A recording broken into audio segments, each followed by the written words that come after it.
Indian securities മാർക്കറ്റിലെ module 3 part 3 ക്ലാസ്സിലേക്കാണ് കിടക്കുന്നത്. അപ്പോൾ ഇന്നത്തെ ക്ലാസ്സിൽ നമ്മൾ ആദ്യം ഡിസ്കസ് ചെയ്യുന്നത് സ്വാപ്സിനെ കുറിച്ചാണ്. അതുമായിട്ട് ബന്ധപ്പെട്ട ക്വസ്റ്റ്യൻസും ആൻസേഴ്സും നമുക്ക് നോക്കാം. ഒന്നാമത്തെ question, what is A swap in the context of financial market? അപ്പോൾ ഫിനാൻഷ്യൽ മാർക്കറ്റിനെ ബേസ് ചെയ്തുകൊണ്ട് സ്വാപ്പ് എന്ന് വെച്ച് കഴിഞ്ഞാൽ എന്താണ് എന്നാണ് ചോദിച്ചിരിക്കുന്നത് അല്ലേ. A type of futures contract. അപ്പോൾ ഫ്യൂച്ചർ, ഓപ്ഷന്, സ്വാപ്സ്, അപ്പോൾ അതെല്ലാം ഫോർവേഡ്സ്, അതെല്ലാം ഡിഫറെൻറ്റ് ടൈപ്സ് ഓഫ് ഡെറിവേറ്റീവ് കോൺട്രാക്ട്സുകളാണ് അല്ലേ. അപ്പോൾ ഫ്യൂച്ചർ കോൺട്രാക്റ്റ് അല്ല, ഫ്യൂച്ചർ വേറെ തന്നെയാണ്. സ്വാപ്പ് എന്ന് പറയുന്നത് അതല്ല. An exchange of cash flows or other financial instruments between two parties. അപ്പോൾ ഇവിടെ സ്വാപ്പ് എന്ന് വെച്ച് കഴിഞ്ഞാൽ അതിൻ്റെ മീനിങ് എക്സ്ചേഞ്ച് എന്നുള്ളതാണ്, ഓർത്തിരിക്കുക. എക്സ്ചേഞ്ച് ചെയ്യുക എന്നുള്ളതാണ്, പരസ്പരം കൈമാറുക എന്നുള്ളതാണ് ഇവിടെ സ്വാപ്പ് എന്നുള്ളത് ഉദ്ദേശിക്കുക. അപ്പോൾ അത് ക്യാഷ് ഫ്ലോസ് ആകാം, ഫിനാൻഷ്യൽ ഇൻസ്ട്രുമെൻറ്റുകളാകാം. അപ്പോൾ അത് ഭാവിയിൽ ഒരു ഡേറ്റിൽ നമ്മൾ ചില കൈമാറ്റങ്ങൾ, ഒരുപക്ഷെ അത് ഇൻട്രസ്റ്റ് റേറ്റിലുണ്ടാകുന്ന വ്യത്യാസങ്ങളാകാം. അപ്പോൾ അത് നമ്മൾ ഏത് പർപ്പസിന് വേണ്ടിയാണോ സ്വാപ്പ് നമ്മൾ എടുക്കുന്നത് അതിനെ ഡിപ്പെൻഡ് ചെയ്ത് അതിൽ നമ്മൾ ഡീൽ ചെയ്യുന്ന ഒരു കാര്യം, അത് ഇൻട്രസ്റ്റ് റേറ്റ് ആകാമെന്ന് ഞാൻ പറഞ്ഞു. ഒപ്പം തന്നെ ഈവൻ കമ്മോഡിറ്റി വരെ ആകാം സ്വാപ്പ് ചെയ്യുമ്പോൾ അത് സംഭവിക്കാം. അപ്പോൾ അത്തരത്തിലുള്ള കാര്യങ്ങൾ, രണ്ട് പാർട്ടീസ് തമ്മിലുള്ള ഫിനാൻഷ്യൽ ഇൻസ്ട്രുമെൻറ്റുകളോ അല്ലെങ്കിൽ ക്യാഷ് ഫ്ലോസോ എക്സ്ചേഞ്ച് ചെയ്യുന്ന ഒരു എഗ്രിമെൻറ്റിനെയാണ് നമുക്ക് സ്വാപ്പ് എന്ന് പറയുക. സ്റ്റോക്ക് ട്രേഡിംഗ് അല്ല, ഗവൺമെൻറ് ബോണ്ടല്ല. Then what is the primary purpose of entering into swap agreement? ഈ സ്വാപ്പ് എഗ്രിമെൻറ്റിൽ ഈ രണ്ട് പാർട്ടീസ് ഏർപ്പെടുന്നതുകൊണ്ടുള്ള പ്രൈമറി പർപ്പസ് എന്ന് വെച്ച് കഴിഞ്ഞാൽ to manage interest rate or currency risk. അപ്പോൾ ഇൻട്രസ്റ്റ് റേറ്റ് സ്വാപ്പാണ് ഏറ്റവും കൂടുതലായിട്ട് ഉപയോഗിക്കപ്പെടുന്ന സ്വാപ്പ് എന്ന് പറയുന്നത് ഇൻട്രസ്റ്റ് റേറ്റ് സ്വാപ്പാണ്. അതുകൂടാതെ കറൻസി റിസ്ക് മിറ്റിഗേറ്റ് ചെയ്യാൻ വേണ്ടി അല്ലെങ്കിൽ ലഘൂകരിക്കാൻ വേണ്ടിയും സ്വാപ്പ് എഗ്രിമെൻറ്റിൽ പാർട്ടീസ് ഏർപ്പെടാറുണ്ട്. നോക്കുക, what is the meaning of an interest rate future? അപ്പോൾ ഇൻട്രസ്റ്റ് റേറ്റ് ഫ്യൂച്ചർ, നമ്മൾ സ്വാപ്പും ഫ്യൂച്ചറും തമ്മിൽ മാറിപ്പോകരുത്. അപ്പോൾ ഫ്യൂച്ചർ എന്ന് വെച്ചാൽ future contract based on movement of interest rate. അപ്പോൾ ഇൻട്രസ്റ്റ് റേറ്റിനെ ബേസ് ചെയ്തുകൊണ്ട് നമുക്ക് വേണമെങ്കിൽ ഫ്യൂച്ചർ കോൺട്രാക്റ്റിലും ഏർപ്പെടാം. അതായത് നിശ്ചിത ഇൻട്രസ്റ്റ് റേറ്റിൽ നമ്മൾ ഭാവിയിൽ ഒരു കാലാവധിക്കുള്ളിൽ ഒരു ബോണ്ടിൽ ഇൻവെസ്റ്റ് ചെയ്യാം അല്ലെങ്കിൽ ബോണ്ട് വാങ്ങിക്കാം എന്ന് പറഞ്ഞുകൊണ്ട് നമുക്ക് ഫ്യൂച്ചർ കോൺട്രാക്റ്റിൽ ഏർപ്പെടാം അല്ലേ. അപ്പോൾ അത് ഫ്യൂച്ചറാണ്, അത് സ്വാപ്പ് അല്ല. അത് തമ്മിൽ മാറിപ്പോകരുത്. ഇൻട്രസ്റ്റ് റേറ്റിലുണ്ടാകുന്ന വ്യത്യാസം, അതായത് ഇൻട്രസ്റ്റ് റേറ്റിൽ നമ്മൾ പറയുമ്പോൾ അത് ഫിക്സഡ് റേറ്റിൽ നമുക്ക് ഇൻട്രസ്റ്റ് ഉണ്ട്, ഫ്ലോട്ടിംഗ് റേറ്റിൽ ഇൻട്രസ്റ്റ് ഉണ്ട്. അപ്പോൾ നമ്മൾ താല്പര്യം ഫിക്സഡ് റേറ്റ് ആണ്, പക്ഷേ നമ്മൾ എടുത്തിരിക്കുന്ന ലോണിൻ്റെ ഫ്ലോട്ടിംഗ് റേറ്റ് ആണെങ്കിൽ നമുക്ക് നേരെ ഓപ്പോസിറ്റ് താല്പര്യങ്ങളുള്ള ആളുകളുമായിട്ട് നമുക്ക് എന്ത് ചെയ്യാം, ഈ സ്വാപ്പ് എഗ്രിമെൻറ്റിൽ ഏർപ്പെടാം. അത് സ്വാപ്പാണ്, പക്ഷേ ഈ പറഞ്ഞിരിക്കുന്ന കാര്യം എന്താണ്, അത് ഫ്യൂച്ചറാണ് അല്ലേ. Then what is the primary use of interest rate future? നമുക്ക് ഈ പ്രൈമറി യൂസ് ഇൻട്രസ്റ്റ് റേറ്റ് ഫ്യൂച്ചേഴ്സിൽ ഏർപ്പെടുന്നതുകൊണ്ടുള്ള പ്രൈമറി യൂസ് എന്താണ്? To hedge against interest rate risk. അതായത് ഇൻട്രസ്റ്റ് റേറ്റിൽ റിസ്കിൽ നമ്മളിപ്പോൾ ഒരു ഇൻട്രസ്റ്റ് റേറ്റ് കൂടാൻ സാധ്യതയുണ്ടെന്ന് വിചാരിക്കുക.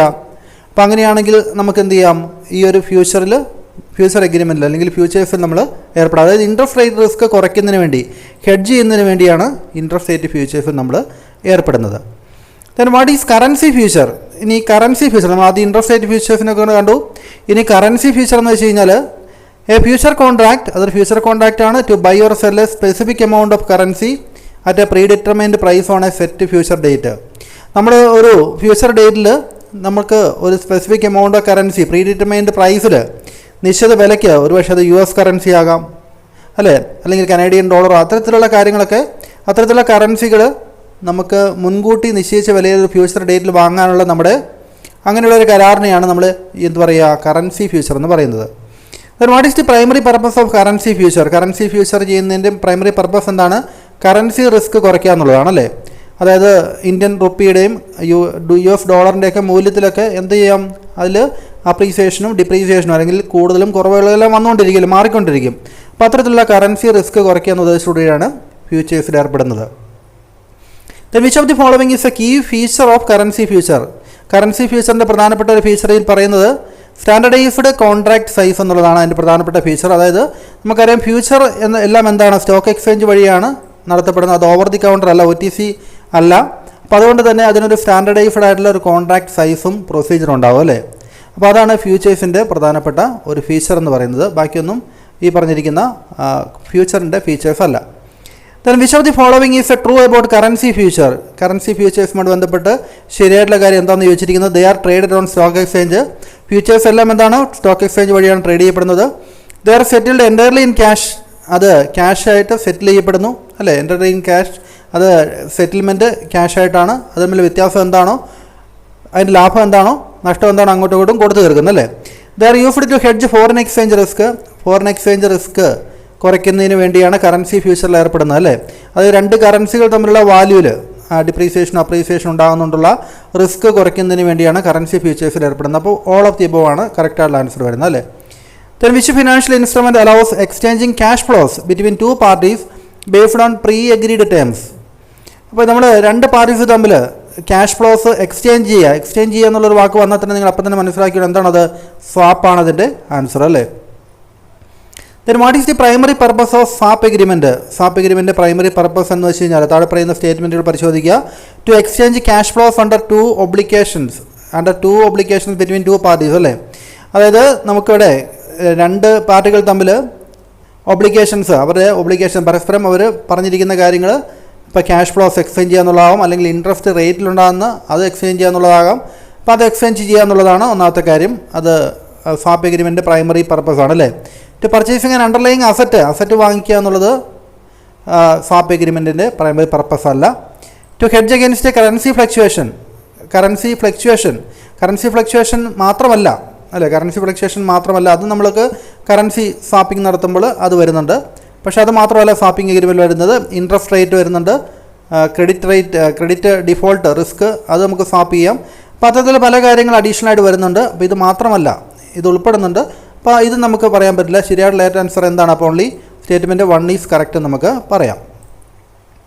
What is the meaning of interest rate future? Interest rate ഫ്യൂച്ചറിൻ്റെ മീനിങ് എന്താണ്? Contract that allow participants to buy or sell a specific interest rate bearing instrument at a predetermined future date.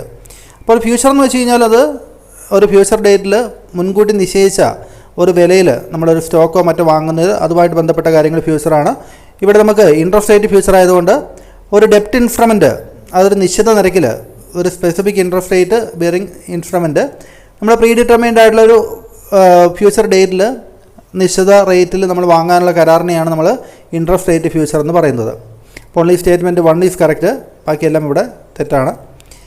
Then which of the following statement is true about currency future? Currency ഫ്യൂച്ചറുമായിട്ട് ബന്ധപ്പെട്ട കാര്യം ഒന്നാമത്തെ തന്നെയാണ് ശരി.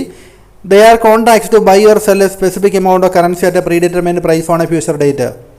നമ്മളൊരു future ഡേറ്റിൽ നമ്മൾ ഉദാഹരണത്തിന് നമുക്കിപ്പോൾ ഡോളറിൻ്റെ വാല്യൂ 85 റുപ്പീസ് ആണെന്ന് വിചാരിക്കുക. അപ്പോൾ ഡോളറിൻ്റെ വാല്യൂ നമുക്ക് ഇനിയും കൂടാനുള്ള സാധ്യതയുണ്ടല്ലേ, അതായത് രൂപയുടെ മൂല്യം കുറയാനുള്ള സാധ്യതയുണ്ട്. അങ്ങനെയാണെങ്കിൽ നമുക്ക് എന്ത് ചെയ്യാം, ഈ 85 റുപ്പീസിന് തന്നെ നമുക്ക് 2 മാസത്തിന് ശേഷം $100 ആവശ്യമുണ്ടെങ്കിൽ നമ്മൾ വാങ്ങാനുള്ള കരാറിൽ ഏർപ്പെടണം അല്ലേ. അപ്പോൾ അങ്ങനെയാണെങ്കിൽ നമുക്ക് ആ റേറ്റിൽ തന്നെ, ഇപ്പോൾ 85 എന്നുള്ളത് 90 മാറിയാലും, 90 രൂപയായിട്ട് ഡോളറിൻ്റെ വില മാറിയാലും നമുക്ക് 85 റുപ്പീസിന് തന്നെ നമുക്ക് ആ ഡോളർ വാങ്ങിക്കാൻ വേണ്ടി സാധിക്കും അല്ലേ. അപ്പോൾ അത്തരത്തിലുള്ള കരാറാണ് കറൻസി ഫ്യൂച്ചർ എന്ന് പറയുന്നത്. അപ്പോൾ ഇവിടെ സ്റ്റേറ്റ്മെൻറ്റ് 1 അത് മാത്രമാണ് correct. They can be settled in ക്യാഷിൽ മാത്രമാണ് സെറ്റിൽ ചെയ്യാൻ സാധിക്കുള്ളൂ എന്ന് പറയാൻ വേണ്ടി സാധിക്കില്ല. നമുക്ക് അത് തമ്മിൽ ഒന്നുകിൽ അതിലുള്ള വ്യത്യാസം, അതായത് നമുക്ക് ലാഭമാണോ നഷ്ടമാണോ എത്രയാണോ വ്യത്യാസം, അത് മാത്രം നമുക്ക് സെറ്റിൽ ചെയ്താൽ മതി അല്ലേ. അപ്പോൾ ആ രീതിയുമുണ്ട്. അപ്പോൾ അത് തെറ്റായിട്ടുള്ള കാര്യമാണ്. ഇത് മാത്രമല്ല, primary used for hedging against interest rate റിസ്ക്കുമായിട്ട് ബന്ധപ്പെട്ട കാര്യമല്ല. കറൻസി ഫ്യൂച്ചർ എന്ന് പറഞ്ഞാൽ ഇൻട്രസ്റ്റ് റേറ്റ് റിസ്ക്കുമായിട്ട് ബന്ധപ്പെട്ടല്ല, അത് ഇൻട്രസ്റ്റുമായിട്ട് ബന്ധപ്പെട്ട ഫ്യൂച്ചേഴ്സ് ഉണ്ട് അല്ലേ, അല്ലെങ്കിൽ സ്വാപ്പിംഗ് ഉണ്ട്. അപ്പോൾ ഇതിൽ statement only statement 1 is correct. Which of the following is not a feature of interest rate future? ഇപ്പോൾ ഇൻട്രസ്റ്റ് റേറ്റ് ഫ്യൂച്ചറിൻ്റെ ഫീച്ചർ അല്ലാത്തത് എന്താണ്, സവിശേഷത അല്ലാത്തത് എന്താണെന്ന് ചോദിച്ചിരിക്കുന്നത്. അപ്പോൾ standardized contracts traded on exchange, അത് ശരിയാണ്. അങ്ങനെ ഫ്യൂച്ചേഴ്സ് ആണെങ്കിൽ അതെല്ലാം സ്റ്റോക്ക് എക്സ്ചേഞ്ച് വഴിയാണ് ട്രേഡ് ചെയ്യപ്പെടുന്നത്. അപ്പോൾ സ്റ്റാൻഡർഡൈസ്ഡ് ആയിട്ടുള്ള കോൺട്രാക്റ്റുകളാണ്, കസ്റ്റമൈസ്ഡ് അല്ല, മാറ്റം വരുത്താൻ സാധിക്കില്ല. Then they provide right to buy or sell and underlying asset വാങ്ങാനുള്ള right buy. Interest rate future asset വാങ്ങാനുള്ള ഒരു അവകാശമല്ല അല്ലേ, അല്ലെങ്കിൽ അത് വിൽക്കാനുള്ള അവകാശമല്ല. They are used to hedge against fluctuation interest റേറ്റിലുണ്ടാകുന്ന വ്യത്യാസങ്ങൾക്കെതിരെ ആ റിസ്ക് കുറയ്ക്കുന്നതിന് വേണ്ടിയാണ് ഈ ഇൻട്രസ്റ്റ് റേറ്റ് ഫ്യൂച്ചർ ഉപയോഗിക്കുന്നത് അല്ലേ. അപ്പോൾ ഈ രണ്ട് കാര്യങ്ങൾ ശരിയാണ്. രണ്ടാമത്തെ കാര്യങ്ങൾ മാത്രമാണ് ഇൻട്രസ്റ്റ് റേറ്റ് ഫ്യൂച്ചേഴ്സുമായിട്ട് ബന്ധപ്പെട്ട് ശരിയല്ലാത്തത് അല്ലേ. നമ്മളോട് ചോദിച്ചിരിക്കുന്നത് ഏതാണ് ശരിയല്ലാത്തതെന്നാണ് അല്ലേ. അപ്പോൾ ഓൺലി സ്റ്റേറ്റ്മെൻറ്റ് 2 ഈസ് കറക്റ്റ്. ശരിയല്ലാത്ത വെച്ച് നോക്കുമ്പോൾ സ്റ്റേറ്റ്മെൻറ്റ് 2 മാത്രമാണ് ഇവിടെ വരുന്നത്, ഉത്തരമായിട്ട് വരുന്നത് അല്ലേ. Interest rate futures are primarily used for. Interest rate futures നമ്മൾ എന്തിനു വേണ്ടിയാണ് ഉപയോഗിക്കുന്നത്? Speculating on future interest rate movement, അതായത് ഇൻട്രസ്റ്റ് റേറ്റിലുണ്ടാകുന്ന വ്യത്യാസങ്ങൾ അതിനെ വെച്ചുകൊണ്ട് നമ്മൾ സ്പെക്കുലേറ്റ് ചെയ്യുന്നതാണ് അല്ലേ. അപ്പോൾ only statement 1 correct. Then which of the following statement is correct? താഴെ പറയുന്ന കാര്യങ്ങൾ സ്വാപ്സുമായിട്ട് ബന്ധപ്പെട്ട് ആദ്യം പറഞ്ഞിരിക്കുന്നു. Swaps are financial agreements between two parties to exchange cash flows for obligations based on pre agreed terms അല്ലേ? ശരിയാണ്. Then interest rate swaps are used to hedge against fluctuation in exchange rate. Exchange റേറ്റിലുണ്ടാകുന്ന വ്യത്യാസങ്ങൾ ഉണ്ടാകുന്ന നഷ്ടം നികത്തുന്നതിന് വേണ്ടിയാണ് interest rate swap നടത്തുന്നതെന്ന്. Interest rate swap അതിന് വേണ്ടിയല്ല അല്ലേ? ഇൻട്രസ്റ്റ് റേറ്റിലുണ്ടാകുന്ന വ്യത്യാസം അത് കുറയ്ക്കുന്നതിന് വേണ്ടിയാണ്, ഹെഡ്ജ് ചെയ്യുന്നതിന് വേണ്ടിയാണ് ഇൻട്രസ്റ്റ് റേറ്റ് സ്വാപ്പ് നടത്തുന്നത്. ഇവിടെ എക്സ്ചേഞ്ച് റേറ്റിലുണ്ടാകുന്ന വ്യത്യാസങ്ങൾ അത് ആ സ്വാപ്പിന് പറയുന്നത് കറൻസി സ്വാപ്പ് എന്നാണ് പറയുന്നത് അല്ലേ? രണ്ടാമത്തെ കാര്യം തെറ്റാണ്. Currency swaps involve exchanging principal and interest payment in two different currencies. Currency സ്വാപ്സിൽ പ്രിൻസിപ്പൽ എമൗണ്ടും ഇൻട്രസ്റ്റ് എമൗണ്ടും എല്ലാം ടു ഡിഫറെൻറ്റ് കറൻസി, രണ്ട് കറൻസിയിൽ, അതുകൊണ്ടാണ് അതിനെ കറൻസി സ്വാപ്സ് എന്ന് പറയുന്നത്. അപ്പോൾ അതും ശരിയായിട്ടുള്ള കാര്യമാണ്. അപ്പോൾ സ്റ്റേറ്റ്മെൻറ്റ് 1 and 3 ആർ കറക്റ്റ് എന്ന് പറയാം. Which of the following statement is correct? താഴെ നമുക്ക് interest rate futures are standardized contracts traded on stock exchange. Futures ആണെങ്കിൽ അത് സ്റ്റാൻഡർഡൈസ്ഡ് ആണ്, സ്റ്റോക്ക് എക്സ്ചേഞ്ച് വഴി ട്രേഡ് ചെയ്യപ്പെടുന്നുണ്ട്. ശരിയാണ്. Currency futures are settled by physically exchanging currencies. Currency futures എല്ലാം നമ്മൾ ഫിസിക്കലി എക്സ്ചേഞ്ചിങ് കറൻസീസ് നമ്മൾ അവസാനം സെറ്റിൽ ചെയ്യുന്നത് മുഴുവൻ തുകയും ഫിസിക്കലി കറൻസി എക്സ്ചേഞ്ച് ചെയ്തുകൊണ്ടാണെന്ന് പറയുന്നു. അങ്ങനെയല്ല, ക്യാഷ് ബേസിൽ നമുക്കത് സെറ്റിൽ ചെയ്യാം. അതിൻ്റെ വ്യത്യാസം മാത്രമാണെങ്കിലും ചെയ്താൽ മതി അല്ലേ? ഇപ്പോൾ തെറ്റായിട്ടുള്ള കാര്യമാണ്. അതായത് നമുക്ക് ലാഭമാണോ നഷ്ടമാണോ ഉണ്ടായത് അത് മാത്രം സെറ്റിൽ ചെയ്താൽ മതി, മുഴുവൻ തുക അങ്ങോട്ടും ഇങ്ങോട്ടും കൈമാറേണ്ട ആവശ്യം ഇല്ല. Interest rate futures are used to hedge against changes in interest rate. Interest റേറ്റിലുണ്ടാകുന്ന റിസ്ക് കുറയ്ക്കുന്നതിന് വേണ്ടിയാണ്, ചേഞ്ച് മുഖാന്തരം ഉണ്ടാകുന്ന റിസ്ക് കുറയ്ക്കുന്നതിന് വേണ്ടിയാണ് ഇൻട്രസ്റ്റ് റേറ്റ് ഫ്യൂച്ചേഴ്സിൽ ഏർപ്പെടുന്നത്. അതും ശരിയാണ്. അപ്പോൾ സ്റ്റേറ്റ്മെൻറ്റ് 1 and 3 കറക്റ്റ് അല്ലേ? Which of the following statement is correct? Currency futures allow traders to speculate on future value of currency. കറൻസിയുടെ വാല്യൂയിൽ ഉണ്ടാകുന്ന വ്യത്യാസമല്ല, ഫ്യൂച്ചർ വാല്യൂ അതിനെ ബേസ് ചെയ്തുകൊണ്ടാണ് സ്പെക്കുലേഷൻ കറൻസി ഫ്യൂച്ചേഴ്സിൽ നടക്കുന്നത്. ശരിയാണ്. Swaps are traded on stock exchange like futures and options. Swaps എന്ന് പറഞ്ഞാൽ അത് സ്റ്റോക്ക് എക്സ്ചേഞ്ച് വഴി ട്രേഡ് ചെയ്യപ്പെടുന്നതല്ല, അത് പ്രൈവറ്റ്ലി ആണ്, ഓവർ ദി കൗണ്ടറാണ് അല്ലേ? രണ്ട് പാർട്ടീസ് തമ്മിൽ ഓവർ ദി കൗണ്ടറിൽ അല്ലെങ്കിൽ സ്വാപ്പ് ഫെസിലിറ്റേറ്റേഴ്സ് ഉണ്ട്, അവരുടെ സഹായത്തോടുകൂടി ആണ് സ്വാപ്പ് എഗ്രിമെൻറ്റിൽ ഏർപ്പെടുന്നത്. അപ്പോൾ രണ്ടാമത്തെ കാര്യം തെറ്റാണ്, സ്റ്റോക്ക് എക്സ്ചേഞ്ച് വഴി അല്ല എന്നുള്ളത് ഓർത്തിരിക്കുക. Interest rate swaps are privately arranged agreement. Interest rate സ്വാപ്സുകൾ എല്ലാം എന്താണ്? പ്രൈവറ്റ്ലി അറേഞ്ച്ഡ് ആയിട്ടുള്ള എഗ്രിമെൻറ്റുകളാണ് അല്ലേ? അപ്പോൾ ശരിയാണ്. അപ്പോൾ both 1 and 3 are correct. Interest rate swaps are widely used to hedge against interest rate fluctuations. Interest rate fluctuations, interest റേറ്റിലുണ്ടാകുന്ന വ്യത്യാസങ്ങൾ അത് ഹെഡ്ജ് ചെയ്യുന്നതിന് വേണ്ടിയാണ് ഇൻട്രസ്റ്റ് റേറ്റ് സ്വാപ്സ് യൂസ് ചെയ്യുന്നത് അല്ലേ? ശരിയാണ്. Interest rate swaps help convert fixed rate obligation into floating rate. അപ്പോൾ interest rate എന്ന് പറഞ്ഞാൽ നമ്മൾ പറഞ്ഞു അത് ഫിക്സഡ് റേറ്റിലുള്ളതാകാം, അതായത് പലിശ നിരക്കിൽ എത്ര മാറ്റങ്ങൾ വന്നു കഴിഞ്ഞാലും, ഇപ്പോൾ RBIയുടെ ഒക്കെ റെഗുലേഷൻസും അല്ലെങ്കിൽ ബാങ്ക് റേറ്റിൻ്റെയൊക്കെ വ്യത്യാസം അനുസരിച്ച് നമുക്ക് ഇൻട്രസ്റ്റിൽ മാറ്റം വന്നുകൊണ്ടിരിക്കും അല്ലേ? പലിശ നിരക്കിൽ മാറ്റം വരും. അപ്പോൾ അങ്ങനെ മാറ്റം വന്നു കഴിഞ്ഞാലും ഒരേ റേറ്റിൽ തന്നെ നമുക്ക് ഇൻട്രസ്റ്റ് കൊടുത്താൽ മതിയെങ്കിൽ അതാണ് ഫിക്സഡ് റേറ്റ് ഒബ്ലിഗേഷൻ എന്ന് പറയുക. ഇനി മാറുന്ന പലിശയ്ക്ക് അനുസരിച്ച്, അതായത് RBI ഒക്കെ പുതിയ നിരക്ക് പ്രഖ്യാപിക്കുമ്പോൾ, റേറ്റ് പ്രഖ്യാപിക്കുമ്പോൾ അതിനനുസരിച്ച് ഇൻട്രസ്റ്റ് റേറ്റിൽ മാറ്റം വരും. അങ്ങനെ നമ്മൾ എടുത്തിരിക്കുന്ന ലോൺ ആണെങ്കിൽ അതിൻ്റെ ഇൻട്രസ്റ്റൊക്കെ അതിനനുസരിച്ച് ചേഞ്ച് ചെയ്യുമെങ്കിൽ അതിനെയാണ് ഫ്ലോട്ടിംഗ് റേറ്റ് എന്ന് പറയുന്നത്. അപ്പോൾ ഈ ഒരു ഇൻട്രസ്റ്റ് റേറ്റിൽ സ്വാപ്പിൽ നടക്കുന്നത് ഇത്തരത്തിലുള്ള ഫിക്സഡ് റേറ്റ് ആയിട്ടുള്ള ആ ഒരു ഇൻട്രസ്റ്റും ഫ്ലോട്ടിംഗ് റേറ്റ് ആയിട്ടുള്ള ഇൻട്രസ്റ്റും തമ്മിലാണ് അങ്ങോട്ടും ഇങ്ങോട്ടും രണ്ട് പാർട്ടീസിൻ്റെ താല്പര്യപ്രകാരം സ്വാപ്പ് ചെയ്യുന്നത് അല്ലേ? അപ്പോൾ രണ്ട് കാര്യങ്ങളും ശരിയാണ്. Currency futures are used by companies to hedge against foreign exchange risk. Foreign exchange risk കുറയ്ക്കുന്നതിന് വേണ്ടിയാണ് കറൻസി ഫ്യൂച്ചേഴ്സ് ഏർപ്പെടുന്നത്. Currency futures allow locking in exchange rate for future transaction. ഭാവിയിലെ ഒരു നിശ്ചിത ദിവസം നമുക്ക് എക്സ്ചേഞ്ച് റേറ്റ് എത്രയായിരിക്കണം എന്നുള്ളത് ഇപ്പോഴേ നമ്മൾ ലോക്ക് ചെയ്ത് വെക്കുകയാണ് അല്ലേ? അതായത് നമുക്ക് ഇന്ത്യൻ റുപ്പിയുടെ വാല്യൂ $1 85 എന്നുള്ളത് നമ്മൾ 2 മാസത്തിന് ശേഷം അതേ റേറ്റിൽ തന്നെ നമുക്ക് കിട്ടുന്നതിന് വേണ്ടിയാണ് നമ്മൾ ഈ ഒരു കാര്യം ചെയ്തു വയ്ക്കുന്നത് അല്ലേ? അപ്പോൾ അത് ശരിയാണ്. Both A and R true. Interest rate futures are standardized contract traded on stock exchange. Futures എന്ന് പറഞ്ഞാൽ സ്റ്റാൻഡർഡൈസ്ഡ് കോൺട്രാക്ട് ആണ്, സ്റ്റോക്ക് എക്സ്ചേഞ്ച് വഴിയാണ് ട്രേഡ് ചെയ്യപ്പെടുന്നത്. Interest rate futures are traded over the counter OTC between parties. Futures over the counter അല്ല അല്ലേ? Over the counter അല്ല, stock exchange വഴിയാണ് അല്ലേ? രണ്ടാമത്തെ സെൻറ്റൻസ് ആണ് ശരി. അപ്പോൾ A is false but R is true എന്നുള്ളത് പറയാം. ഇനി innovative instruments in capital market, അടുത്ത ടോപ്പിക്കിലേക്ക് നമ്മൾ പോവുകയാണ്. Innovative instruments in capital market. Capital മാർക്കറ്റിലെ നൂതനമായിട്ടുള്ള അല്ലെങ്കിൽ ഇന്നോവേറ്റീവ് ആയിട്ടുള്ള ഫൈനാൻഷ്യൽ ഇൻസ്ട്രുമെൻറ്റുകൾ ഏതൊക്കെയാണ്, അതുമായിട്ട് ബന്ധപ്പെട്ട കാര്യങ്ങളാണ് നമ്മൾ നോക്കുന്നത്. ഒന്നാമത്തെ ക്വസ്റ്റ്യൻ നോക്കുക. Which of the following is A rupee denominated bond issued outside India. അപ്പോൾ ഇന്ത്യക്ക് പുറത്ത് നമ്മൾ ബോണ്ട് ഇഷ്യൂ ചെയ്യുമ്പോൾ, അപ്പോൾ ഇന്ത്യൻ ബോണ്ടുകളുണ്ട്, അതുകൂടാതെ നമുക്ക് ഇന്ത്യയിലുള്ള കമ്പനികൾ നമ്മൾ ഔട്ട്സൈഡ് ഇന്ത്യക്ക് പുറത്തുള്ള രാജ്യങ്ങളിൽ ഇന്ത്യൻ റുപ്പിയിൽ ഡിനോമിനേറ്റ് ചെയ്തുകൊണ്ട്, അതായത് അതിൻ്റെ വിലയൊക്കെ പറയുന്നത് ഇന്ത്യൻ റുപ്പി തന്നെയായിരിക്കും. അപ്പോൾ അത് ഇന്ത്യക്ക് പുറത്ത് ഇഷ്യൂ ചെയ്യുന്ന അത്തരം ബോണ്ടുകൾക്ക് പറയുന്ന പേരാണ് മസാല ബോണ്ട്സ് എന്ന് പറയുന്നത് അല്ലേ. നമ്മൾ പത്രങ്ങളിലൊക്കെ മസാല ബോണ്ടുകൾ എന്ന് വായിച്ചിട്ടുണ്ടാവും. അപ്പോൾ അത് ഔട്ട്സൈഡ് ഇന്ത്യയിൽ ഫോറിൻ രാജ്യങ്ങളിൽ ഇന്ത്യ ഇഷ്യൂ ചെയ്യുന്ന ബോണ്ടാണ്. അതിൻ്റെ വില പറയുന്നത്, വാല്യൂ പറയുന്നത് ഇന്ത്യൻ റുപ്പിയിൽ തന്നെയായിരിക്കും അല്ലേ. ഇനി which financial instrument focus on environmentally sustainable projects.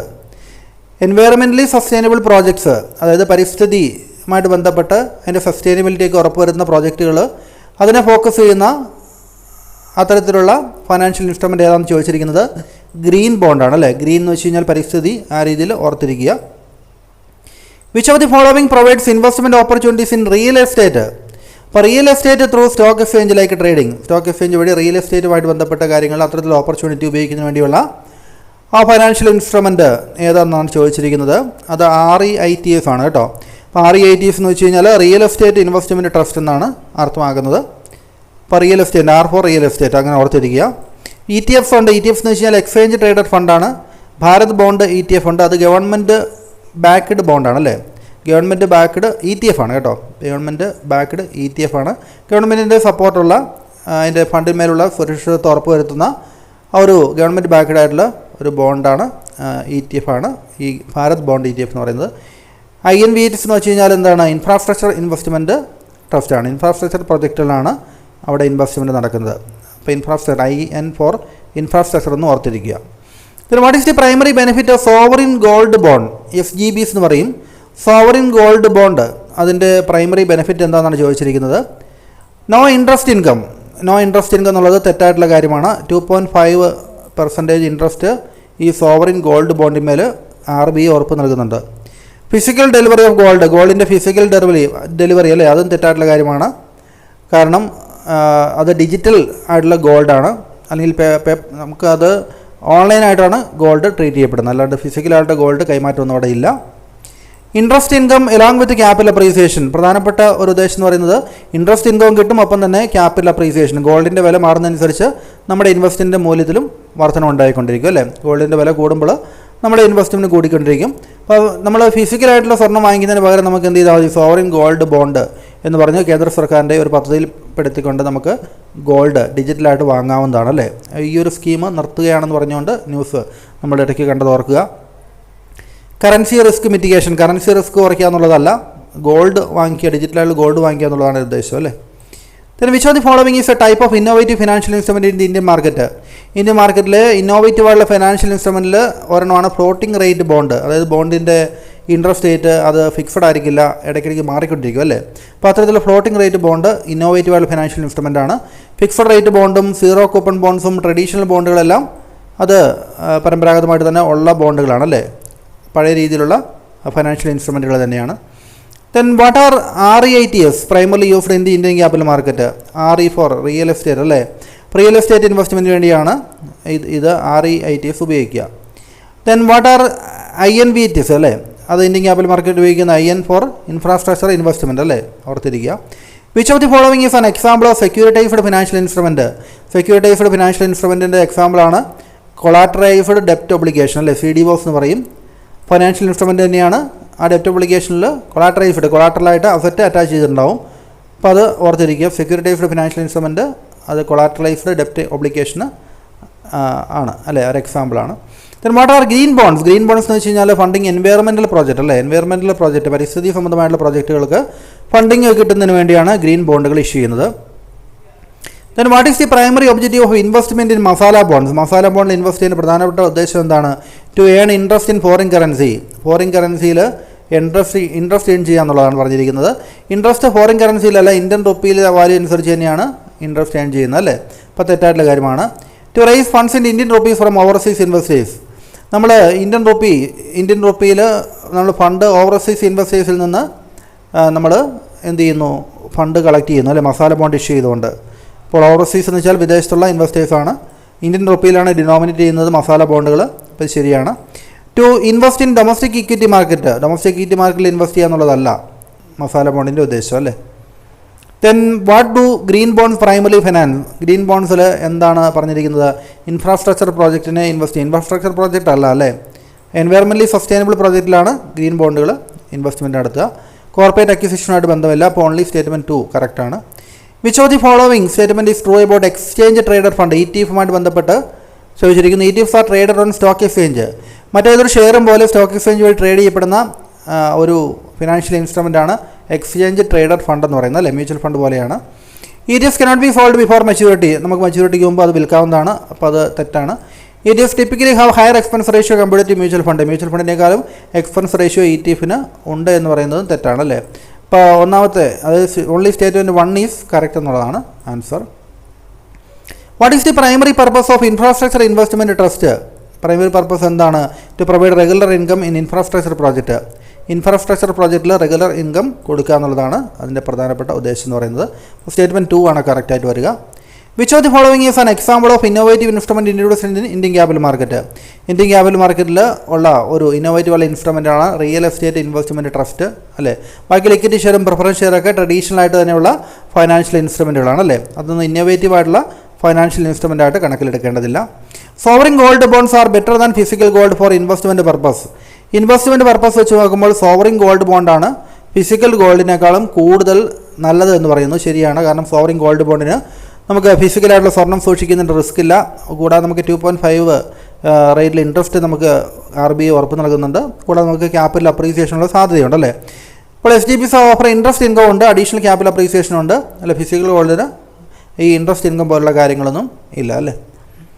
അപ്പോൾ ഇതാണ് ശരി. ബോത്ത് ആൻഡ് ആർ ട്രൂ, അല്ലേ. അടുത്ത ക്വസ്റ്റ്യൻ നോക്കുക. Masala bonds are beneficial for foreign investors looking in to invest in Indian ഡെപ്റ്റ് മാർക്കറ്റ്. ഇന്ത്യൻ ഡെപ്റ്റ് മാർക്കറ്റിൽ ഇൻവെസ്റ്റ് ചെയ്യാൻ വേണ്ടി ആഗ്രഹിക്കുന്ന ഫോറിൻ ഇൻവെസ്റ്റേഴ്സിന് ആ ഇൻവെസ്റ്റ്മെൻറ്റ് നടത്താനുള്ള ഒരു വഴിയാണ് മസാല ബോണ്ട് എന്ന് പറയുന്നത്, അല്ലേ. മസാല എന്ന് വെച്ച് കഴിഞ്ഞാൽ അത് ഇന്ത്യയുടെ സ്പൈസസുമായിട്ട് ബന്ധപ്പെട്ട് ഒരു പേര് കൊടുത്തിരിക്കുന്നത് മാത്രമല്ല, ഇന്ത്യയുടെ ബോണ്ടാണെന്ന് കാണിക്കുന്നതിന് വേണ്ടി ആണ് മസാല ബോണ്ട് എന്ന് പേര് കൊടുത്തിരിക്കുന്നത്, കേട്ടോ.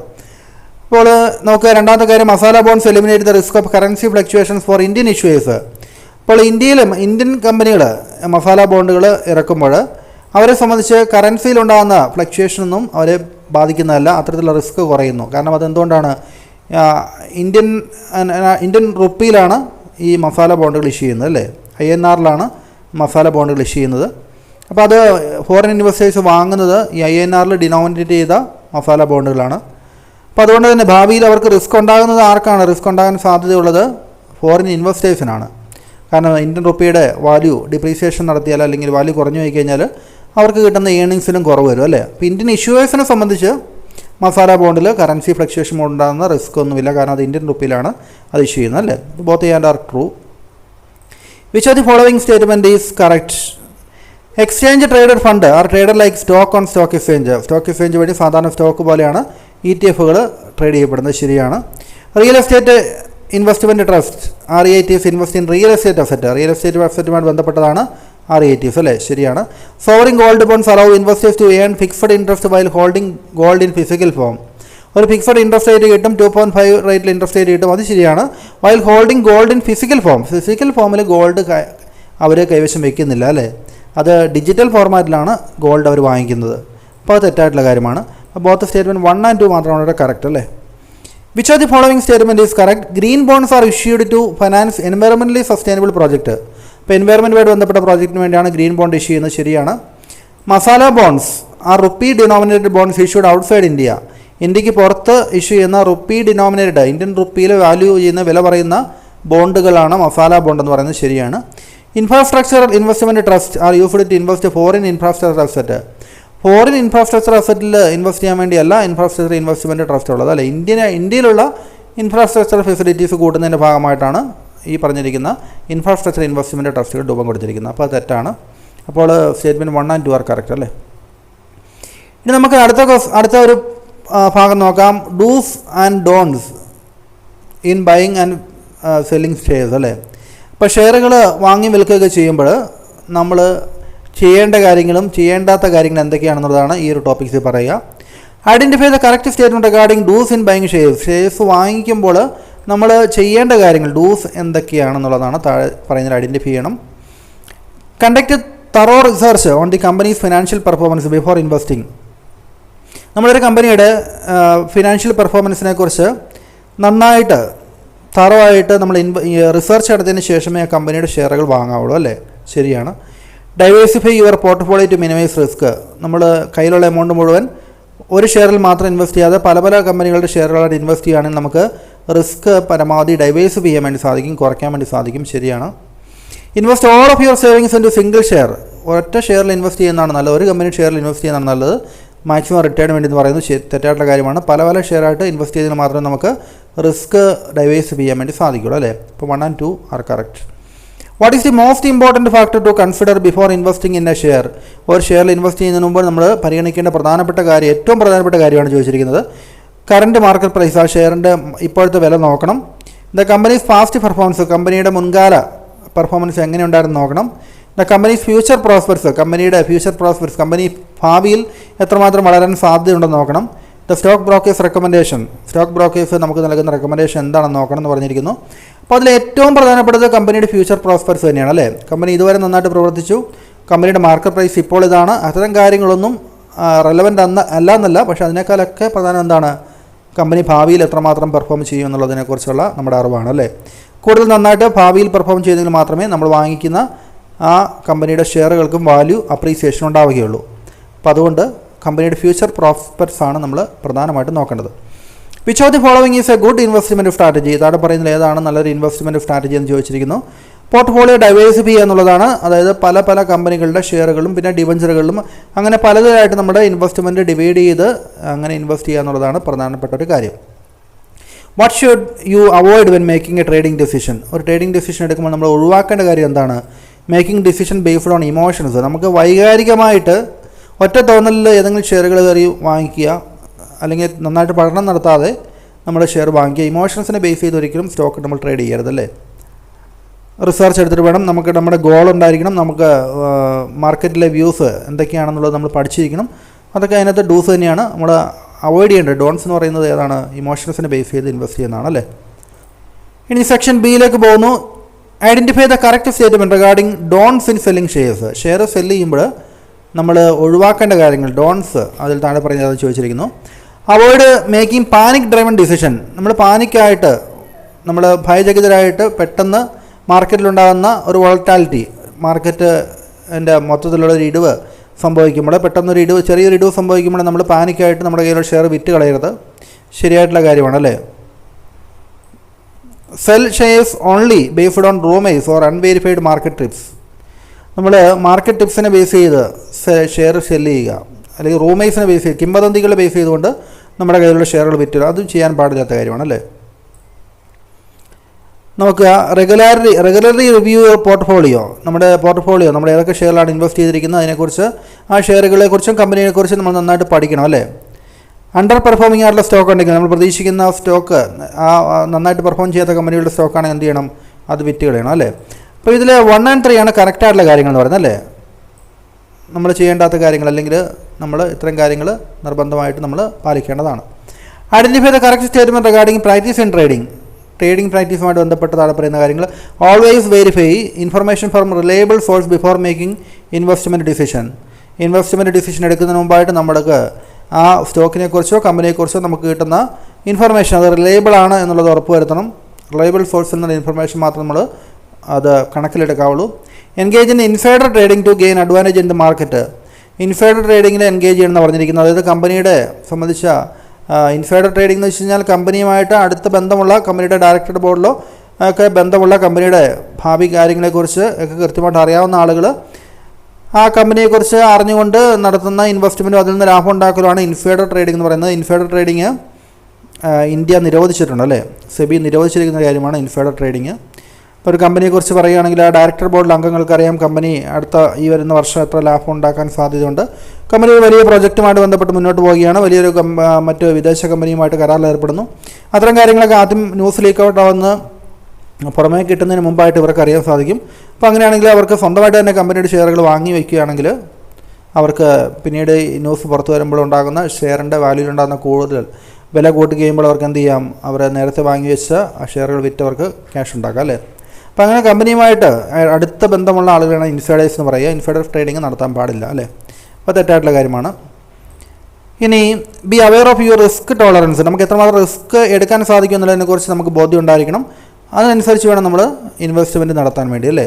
റിസ്ക് വലിയ പ്രായമുള്ള ആളുകൾക്ക് ഒത്തിരി റിസ്ക് എടുക്കാൻ സാധിക്കില്ല, കാരണം അവർക്ക് വരുമാനം കുറവായിരിക്കാം അല്ലേ. അപ്പോൾ അങ്ങനെയാണെങ്കിൽ അവർ റിസ്ക് കുറഞ്ഞ ബോണ്ടുകൾ, അതായത് ഡിബഞ്ചറുകൾ തുടങ്ങിയ കാര്യങ്ങളൊക്കെയാണ് ഇൻവെസ്റ്റ് ചെയ്യുന്നത് നല്ലത്. ഇപ്പോൾ 1ഉം 3ഉം ശരിയാണ്.